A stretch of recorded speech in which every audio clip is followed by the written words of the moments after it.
David Becker/Getty Images when President Donald Trump signed his since revised executive order banning people from 7 Muslim-majority countries from entering the United States, he claimed it was to protect Americans from radical Islamic terrorists.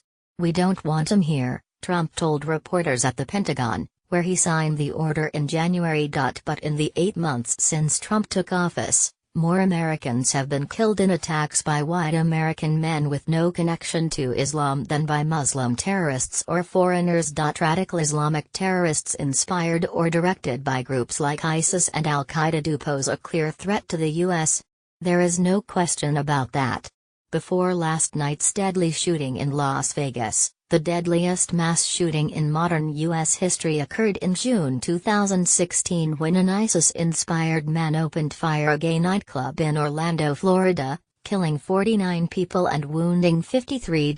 And ISIS-linked militants have killed or injured dozens of people in countries like England, France, and Canada so far this year, including 2 women killed in a stabbing attack in Marseille, France, and several people injured in a car ramming attack in Edmonton, Canada, just this weekend. But here at home, the bigger threat has come from a very different kind of attacker, one with no ties to religion generally or Islamist extremism specifically. Here are just a few of the attacks that have occurred in 2017. Sunday night, a 64-year-old white man from Nevada opened fire on a crowd of more than 22,000 people at a country music festival in Las Vegas, killing more than 50 and wounding more than 200. In August, a 20-year-old white Nazi sympathizer from Ohio sped his car into a crowd of anti-racist protesters in Charlottesville, Virginia, killing a woman and injuring at least 19 others.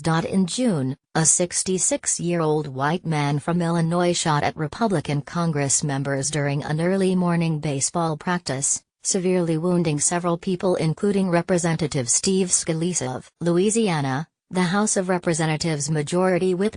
In March 2017, a 28-year-old white man from Baltimore traveled to New York City with the explicit aim of killing black men.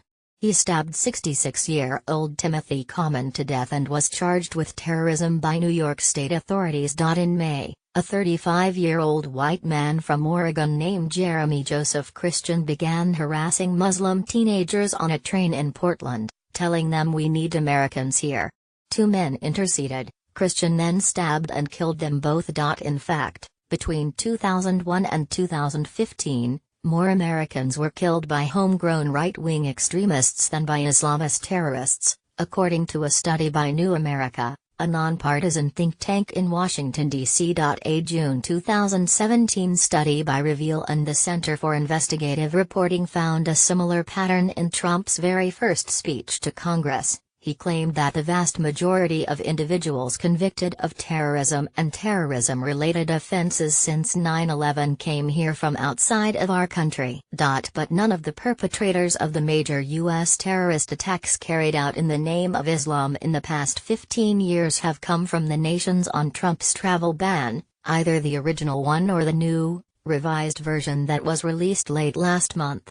In fact, the country home to the biggest number of terrorists who have carried out successful attacks inside the U.S. is the U.S. itself. The San Bernardino shooting that killed 14 people was carried out by an American-born U.S. citizen of Pakistani descent and a lawful permanent U.S. resident of Pakistani descent. The Orlando nightclub shooter who murdered 49 people was an American-born U.S. citizen of Afghan descent. The Boston Marathon bombers, who identified as ethnic Chechen, came to the U.S. from Kyrgyzstan and grew up in Cambridge, Massachusetts, before carrying out attacks that left 3 dead. Faisal Shahzad, the attempted Times Square bomber, was Pakistani-American.